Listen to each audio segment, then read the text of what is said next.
All right, let's put on our detective hats for a bit. Today, we're diving into a mystery that honestly affects every single one of us. Why does our software break?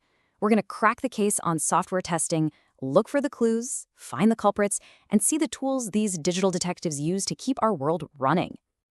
Come on, you know the feeling. You're just about to send that super important message, or you're finally about to beat the last level of a game, and boom, it freezes. The app just closes on you. We have all been there, staring at a dead screen. Well, that's our crime scene. You know, that crash, that glitch, that little bug? It's not just random bad luck. There's always a reason, a flaw hiding somewhere deep inside all that code. So today, we're going to investigate exactly why this stuff happens and what these digital detectives, software testers, do to stop it. Okay, so every good investigation has to start with a motive, right? In our case, what's the real motive behind testing software? I mean, why go through all this trouble in the first place?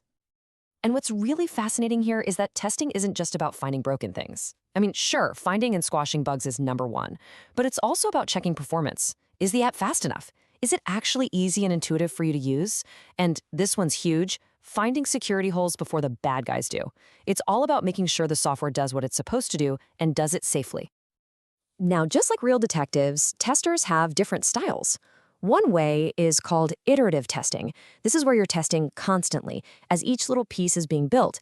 It's kind of like investigating clues as they pop up. The other way is terminal testing, where you wait until the entire program is finished and then check everything at once.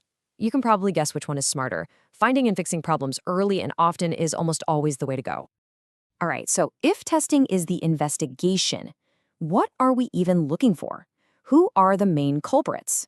Well, in the world of code, our usual suspects basically fall into two main camps: syntax errors and logic errors. Think of it like this. A syntax error is like a simple typo in a set of instructions. The computer just doesn't understand it and stops dead. But a logic error, that's way more sneaky. It's like giving someone perfectly clear, grammatically correct driving directions, but to the completely wrong address. The car follows the directions perfectly, but you end up somewhere you never wanted to be. So yeah, a syntax error is a rule breaker. Every single programming language has its own strict grammar, its own rules. If you miss a semicolon or you misspell a command, the program won't even start. The computer basically just throws its hands up and says, "Sorry, I have no idea what you're talking about." Honestly, these are usually the easiest bugs to find. Logic errors, though, these are the true masterminds. They're so much harder to catch because, well, the program runs just fine. There are no error messages. Imagine a calculator that's been accidentally programmed to subtract instead of add. It will happily tell you that 2 plus 2 equals 0 over and over again because it's just perfectly executing a flawed plan. These are the bugs that take a real detective to hunt down. So how do our digital detectives actually interrogate the code to find these sneaky logic errors? It's not like they can just ask it questions.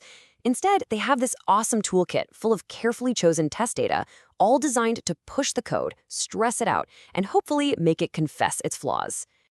And this is how they do it. It's brilliant. Let's say we're testing a simple age field that should only accept numbers from 18 to 65. A good tester won't just try one number. First, they use valid data, like 30, just to make sure the basics work. Then they throw out a curveball with invalid data, like the word 30. Then comes the most important part, the boundary data. They'll test 17, 18, 65, and 66, because right at the edges is where things usually break. They'll also try erroneous data, like 100, and even try entering no data at all, just to see what the program does. Each one is a targeted question. And this quote just nails the mindset. It's not a gentle checkup. It's a deliberate, systematic, and creative attempt to break the software. Because if a tester can make it fail in the lab, they can fix it before it fails on you out in the real world. You have to find the breaking points to build something stronger. So after all this detective work, the interrogations, hunting down culprits, what's the big payoff? What's the whole point? Well, the answer is building something truly resilient. And here's the key takeaway. We don't just want software that works when everything is perfect. We want software that can handle the messy, unexpected stuff. A truly robust program expects that you might accidentally type your name where your age should go, and instead of just crashing, it handles that error gracefully. It's about being prepared for the unexpected. This really brings our whole investigation together, doesn't it? It all starts with anticipating what could possibly go wrong. Then, you design really smart tests using all that different data we talked about to find those exact problems. You fix the bugs as you find them piece by piece. And the final result? Resilience. Strong, dependable software that doesn't fall apart the second something weird happens. So after all this logical, rigorous detective work, we're left with one final mystery. We can test for typos, we can test for flawed plans, we can test for all kinds of bad data. But what's the one thing testers can never, ever truly prepare for?